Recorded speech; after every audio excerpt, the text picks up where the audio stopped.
खेत खजाना में आपका स्वागत है। आज मंगलवार है और मार्च की तारीख है 7। पूरे देश के अंदर आज होली का पर्व बड़े धूमधाम से मनाया जा रहा है।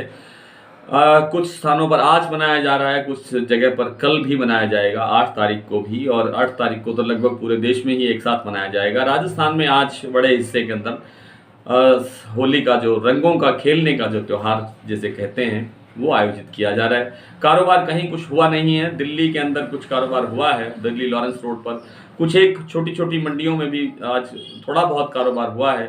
थोड़ा सा सरसों का कारोबार दिखाई दिया है और थोड़ा सा कारोबार दिखाई दिया है नरमा कपास का। तो सरसों का बाजार कल के भाव पर स्टेबल है, कहीं कोई बड़ा परिवर्तन नहीं है। दिल्ली वही 5550 रुपए के आसपास कारोबार दिखा रहा है। और भरतपुर मंडी, जैसा कि कल आपको सूचना दी गई थी कि कई दिन के लिए बाजार अवकाश पर है और लगता है कि अब नए सोमवार से ही बाजार में कारोबार होगा।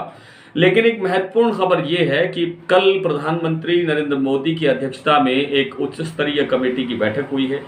उस बैठक के अंदर सबसे जो महत्वपूर्ण विषय रहा चर्चा करने का वो रहा अल नीनो, जिसे मौसम वैज्ञानिक ये बता रहे हैं कि अल नीनो के प्रभाव से इस बार मानसून कुछ कमज़ोर रह सकता है और गर्मी का जो मौसम है वो ज़्यादा तीखा हो सकता है, यानी दिन का तापमान जो है वो कुछ अधिक, सामान्य से अधिक रहने की संभावना है।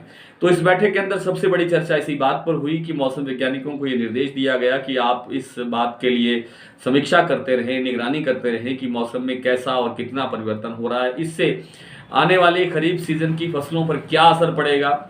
और जब सरकार इतनी चिंतित है तो आपको यह स्वीकार करना चाहिए कि रबी की फसलों पर इस बार खरीफ की फसलों पर इस बार कुछ असर आ सकता है।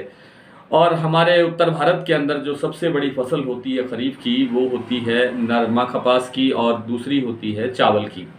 तो उसके अंदर बासमती का बड़ा योगदान है। तो इन दोनों फसलों पर भी सरकार चिंतित दिखाई दे रही है। साथ में सरकार ने गेहूं के भंडारण के लिए सख्त निर्देश दिए हैं कि इस बार गेहूं की सरकारी खरीद बड़े स्तर पर की जाए।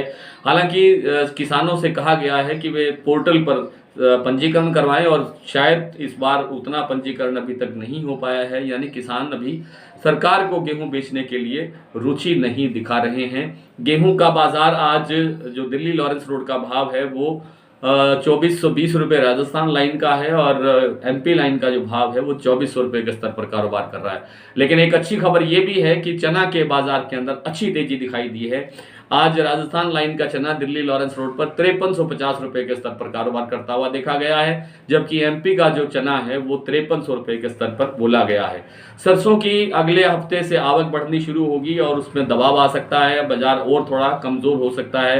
हालांकि सरकार ने पाम तेल को लेकर के जो आयात शुल्क बढ़ाने की बात कही है, सरकारी तौर पर, आधिकारिक तौर पर अभी नहीं कहा गया है, लेकिन संकेत दिए गए हैं, इस पर भी फैसला हो सकता है। तो सरसों को थोड़ा बहुत निचले स्तर से मजबूती मिल सकती है। आज इतना ही। कल नहीं, परसों आपसे फिर मुलाकात होगी।